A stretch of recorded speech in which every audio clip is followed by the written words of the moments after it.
I hear they really wanna know the truth, but when I approach them, they run into the We roof. the Hebrews. I hear they really wanna know the truth, but when I approach them, they running out their We the boots. Hebrews. I hear they really wanna know the truth, but when I approach them, they don't know what to do. We the Hebrews. I hear they really wanna know the truth, but when I approach them,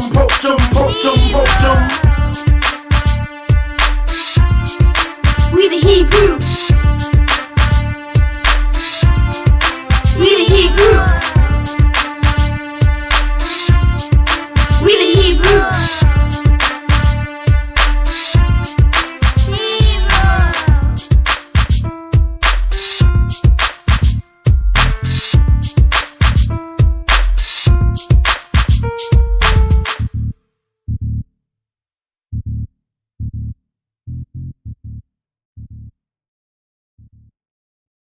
Shalom, Israel, true Israelites, the children of the transatlantic slave trade. I'm here with part 2 of We Are Israel and why it does matter. In the first lesson we went through how the Most High told the children of Israel if they obey him, they're going to be blessed above all nations of the earth, how they were children called by his name, not the church.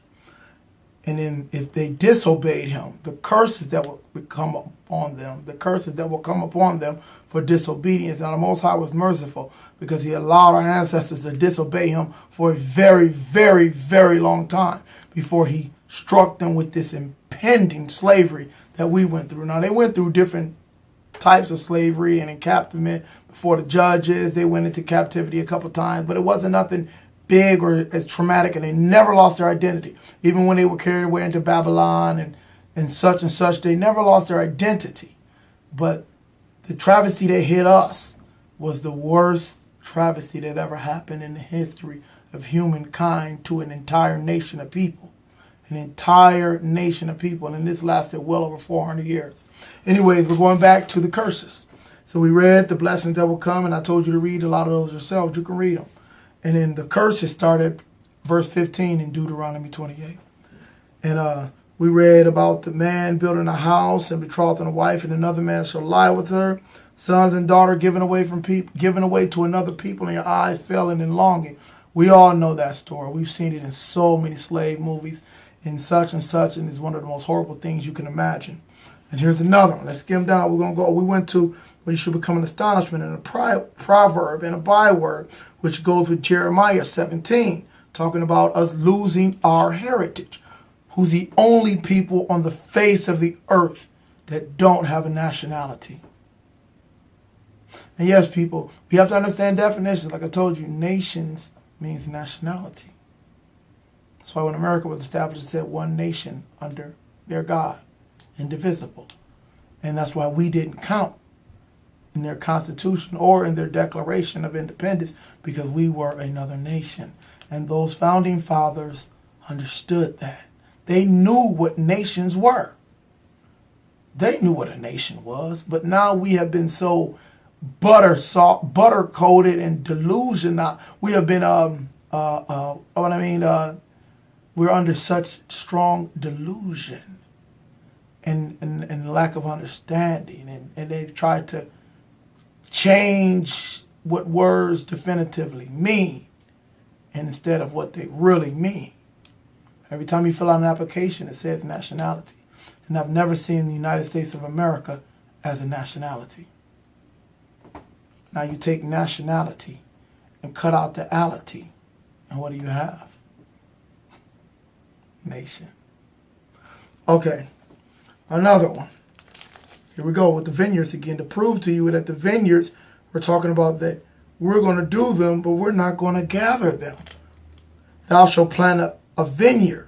Thou shalt plant vineyards and dress them, but shall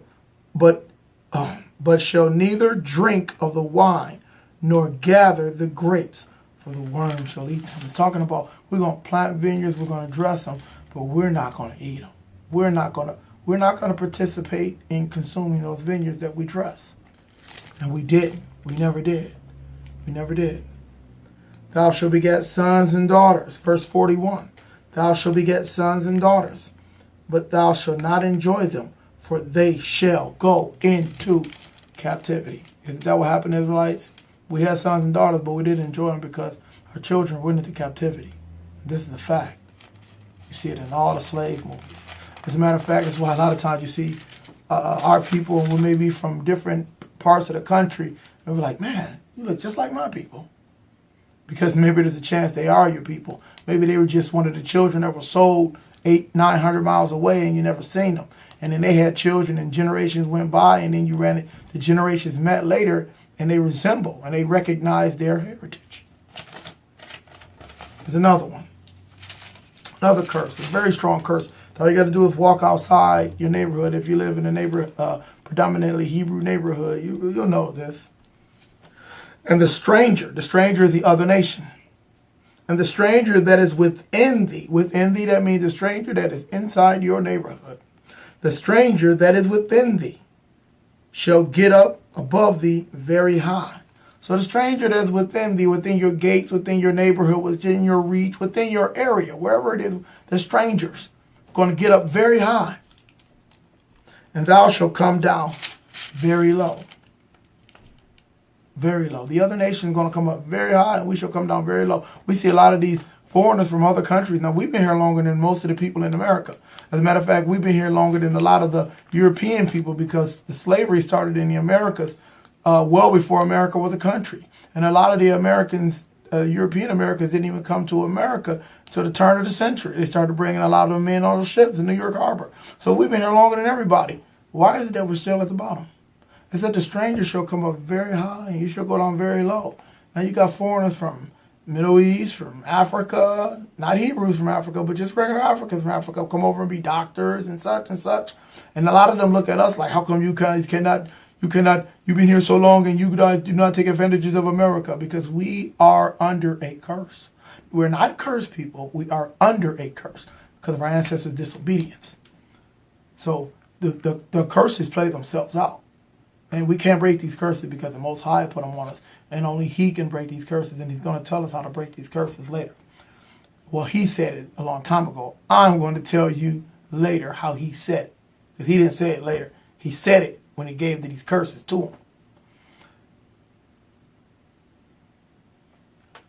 Verse 44 is still talking about the stranger.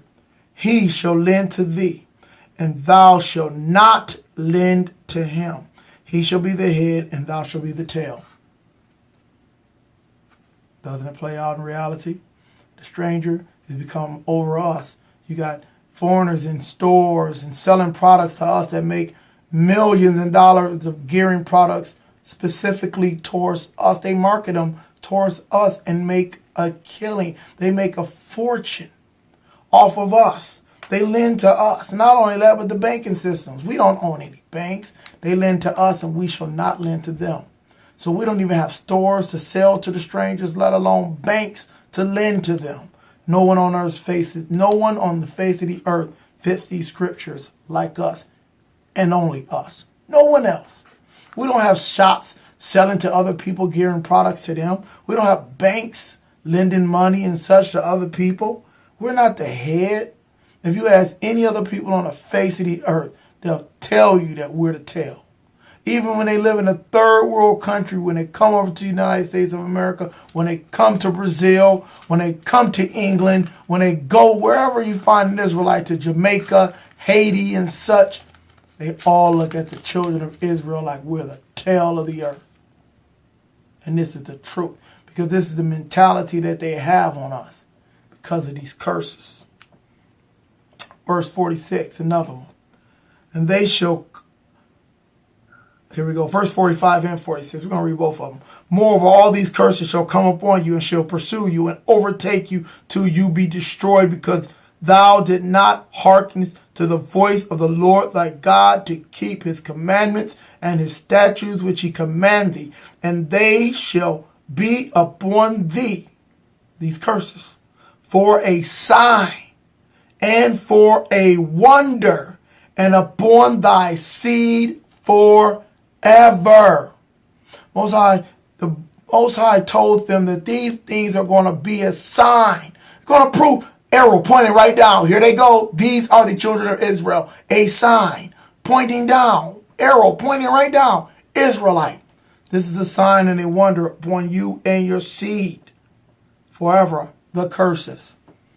It's the ID card of the Bible. It's the ID card of the Holy Manuscript, who the people are. If you see these curses upon them, these are the children of Israel. Verse 48. Therefore shalt thou serve thine enemies, which the Lord shall send against thee, in hunger, and in thirst, and in nakedness, and in want of all things. And he shall put a yoke of iron around thy neck until he have destroyed thee. So we're going to have to serve our enemies in want of all things and hunger. We own no food companies. We own no agricultural businesses. We have to serve our enemies to eat. This is a fact. And thirst. We don't own a water company. We have to go to our enemies to have water. This is a fact. In nakedness. We don't own any textile companies. None. I don't care about no Rockefeller. I don't care about no Rockaware. Not Rockefeller. Rockaware. Any other Jordan brand and such. They all are underneath our enemies. Jordan brand is a subsidiary under Nike. Rockaware and such are under bigger brands. They do not own anything. We are not allowed to own anything. Ask Bill Cosby. Oprah Winfrey had to sell her network. You're still Israelites. It does not change. The prophecies are real. Look at this. Verse 49, and the Lord shall bring a nation against thee from far. So the nation is going to come against us from far away. From the end of the earth, as swift as the eagle flieth. The nations that came and got us all represented by the eagle. We can go into Obadiah. Read Obadiah and find out who the eagle really is. But what is the national emblem of America and all these other countries? The eagle. A nation whose tongue thou shalt not understand, because they did not understand the language. It wasn't just America. It's all these nations. Actually, the nation that got the most slaves sent to them was Brazil. And you wonder why they got the best soccer players in the world? Because they're all Israelites. Verse 54, very, very important. Listen. So that the man that is tender among you and very delicate, his eye shall be evil toward his brother. Who hates their brothers more than any people on the face of the earth? They even call it Hebrew on Hebrew crime. Black on black crime. Your eyes shall be evil towards your brother. Gang violence. Everybody else says, why do they kill each other? This is prophecy. This is in the Holy Bible. His eyes shall be evil towards his brother and toward the wife of his bosom. Yeah, our eyes are toward our wives. And a lot of us don't marry them either, but nonetheless, they're still your wife once you have performed the sexual act. That's the consummation is the other part of the marriage. So the ones you call them baby mamas and such, but it's still your wife. And there's bad relations between us. Bad baby mamas. Not taking away their shame and marrying them. This is fact. This is prophecy. And then, and toward the remnant. Remnant means remainder. Remnant of his children which he shall leave. Remnant of his children which he shall leave. What people made baby mamas and baby daddies famous? What nationality has made these things popularized?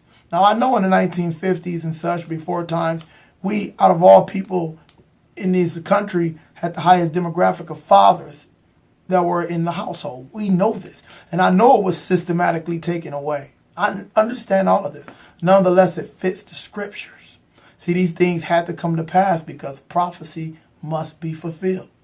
Now you look in our household, it is totally reversed.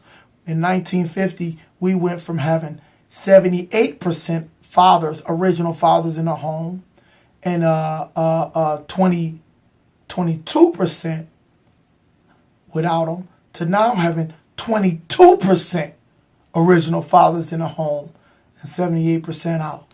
It's the highest demographic almost on the face of the highest demographic on the face of the earth. Outside of the home of their children. toward the remnant of his children, which he shall leave. But you tell me, do the people claiming to be Israelis fit this scripture? I don't think so. They have a very, very close-knit family structure, a very close community structure. And vice versa. 56.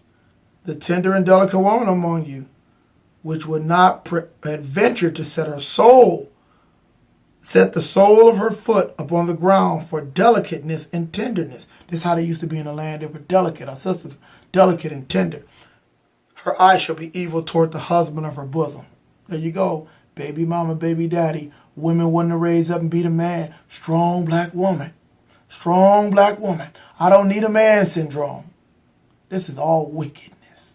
Wickedness. But this is because of the curses that are bestowed upon us. Her eye shall be evil toward the husband of her bosom, and toward her son, and toward her daughter.